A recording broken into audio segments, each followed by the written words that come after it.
કેશોદના પસવાડિયા ગામે સાંભલી અને બળોદરી નદીએ કહેર મચાવતા રોડ રસ્તા અને ખેતરોનું મોટા પ્રમાણમાં ધોવાણ થયું હતું। આથી ગ્રામજનોએ રસ્તાઓ ઊંચા ઉઠાવી આરસીસીથી બનાવવામાં આવે તેવી માંગ કરી હતી। જ્યારે અચાનક સાંભલી નદીના દરવાજા ખોલવામાં આવતા વિદ્યાર્થીઓ ગામ તરફ આવતા ફસાયા હતા, જેને લઈ ગ્રામજનોએ જ્યારે પણ સિંચાઈ વિભાગ સાંભલી નદીના દરવાજા ખોલે ત્યારે ગામને જાણ કરે તેવી માંગ કરી હતી।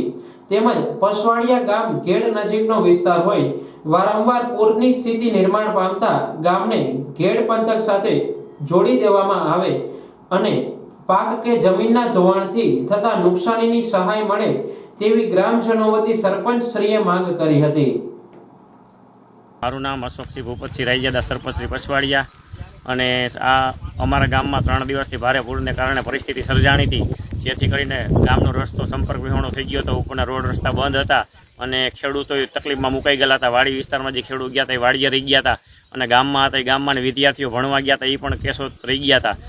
મારી સરકારશ્રીને એવી વિનંતી કે અમારો રોડ ઊંચો લેવામાં આવે અને સિંચાઈ વિભાગ ખોરાસા ડેમ છે ત્યાંથી દરવાજા અધિકારીઓ ખોલે છે, કોઈને પૂછતા નથી, તો અમને સરપંચને જાણ કરે જેથી કરીને અમે વિદ્યાર્થીઓને કહી શકીએ, અમારા ગામમાં બોલાવી શકીએ અને ગામના ખેડૂત જે વાડી વિસ્તારમાં હોય એને જાણ કરીને ગામમાં બોલાવેલી જેથી કરીને કોઈ હેરાન ના થાય।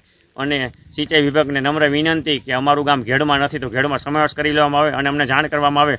અને સરકારશ્રીને મારી નમ્ર વિનંતી કે અમારો રોડ ઊંચો લઈએ અને 1 કિલોમીટર સુધી સીસી રોડ લઈએ અને પુલ જે નીચા છે ત્યાં ઊંચા પુલ કરવામાં આવે જેથી કરીને અમારા ગામમાં કોઈ મુશ્કેલી ના, ગામના કોઈ લોકો પરેશાની ના સર્જાય। અત્યારે શું નુકસાનીનો શું? અત્યારે નુકસાનીમાં 60% મગફળીનો પાક નુકસાનીમાં છે। 3 દિવસથી વરસાદને કારણે ખેતરોમાં પાણી ભરાઈ ગયેલા છે, જેથી કરીને ખેડૂતને પૂરેપૂરું નુકસાનનું છે અને માલ ઢોરે 2-3 દિવસ ઘરે બાંધ્યો છે। ગામ બરોબર કે નીકળે એમ નથી એવી પરિસ્થિતિ સર્જાઈ છે। કઈ નદી લાગુ પડે છે? અમારે નદીમાં બળોદરી નદી લાગુ પડે છે, હાબરી નદી લાગુ પડે અને ઓજેતમાં વધારે પાણી આવતા મૂળિયાસા અને જોનપુરમાં ધક્કો મારે ઈ પાણી પાછું અમારે મંગલપુર થઈને અમારી નદીમાં પડી જાય, જેથી કારણે અમારું ગામ બેટમાં ફેરવાઈ જાય છે।